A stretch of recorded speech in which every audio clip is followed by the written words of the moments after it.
This is it.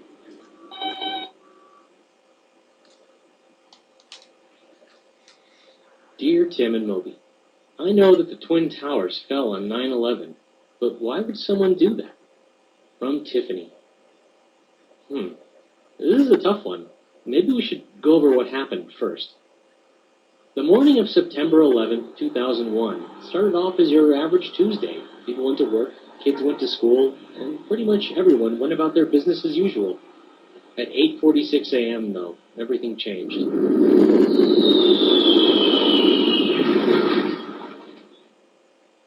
At that moment, an airplane full of passengers flew into one of the Twin Towers. Those were the two tallest structures of the World Trade Center in downtown New York City. All of the people in the plane were killed, and so were many of the people in the building. I know. Then, about 20 minutes later, a second plane flew into the other tower. It was then that people started to realize that this was no accident. It was an attack. It was clear that the planes had been hijacked or forcefully taken over. Shortly after that, there was another plane crash, but this time it was at the Pentagon, right outside Washington, D.C. The Pentagon is the headquarters of the U.S. Department of Defense. Next, the unthinkable happened. Back in New York, the South Tower of the World Trade Center collapsed. It was a devastating blow. Debris flew everywhere, and all of downtown Manhattan was covered in a cloud of dust and smoke. Fortunately, most people were able to get out of the tower before it fell. But many others, including firefighters and police officers who had gone in to help, were trapped and killed. Well, the building had actually been designed to handle small crashes, but nothing like this. The fuel from the airplane ignited an enormous fire that destroyed the skyscraper's internal structure. It was the same problem at the North Tower, and at 10:28 a.m. it too collapsed. Hundreds of people lost their lives in an instant. Around the time of the South Tower's collapse, another plane crashed in an empty field in Shanksville, Pennsylvania. This fourth hijacked plane was most likely intended to hit another building, but evidence suggests that passengers took the plane over from the hijackers, causing it to crash. There were no survivors. Yeah, all told, almost 3,000 civilians lost their lives that day.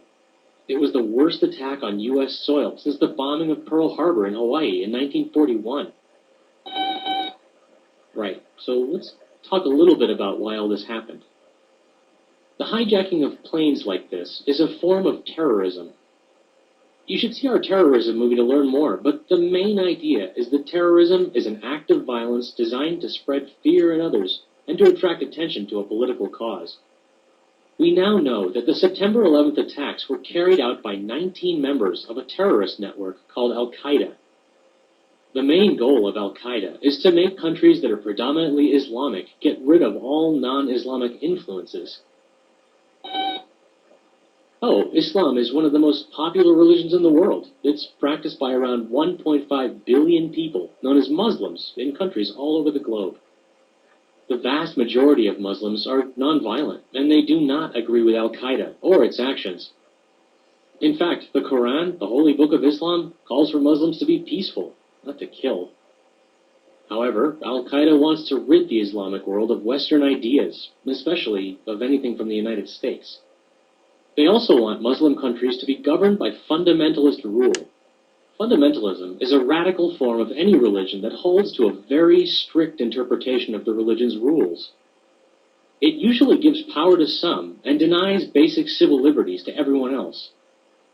Unfortunately, Al-Qaeda followers have proven that they're willing to do anything, including commit suicide and kill innocent people to get their message heard and their goals met. Good question.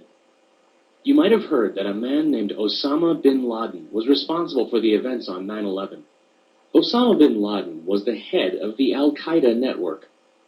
He didn't personally take part in the attacks, but as Al-Qaeda's leader, bin Laden helped plan and carry the whole thing out. Well, the United States responded to 9/11 by invading Afghanistan, a country that was harboring Al-Qaeda members. Much of Al-Qaeda's organization was destroyed, and certain key leaders were killed. After nearly a decade in hiding, Osama bin Laden was eventually found and killed by the US government, but the Al-Qaeda network is still very much alive. Back home, it's been hard to rebuild. Many lives were shattered in the aftermath of the September 11th attacks. But families, friends, and complete strangers pulled together to help out relatives and friends of the victims, both on the day of the attacks and in the weeks and months that followed. Within a year, all physical damage to the Pentagon was repaired. It's been a much tougher rebuilding process here in New York, but things are looking up. By 2012, the new World Trade Center became the tallest building in New York.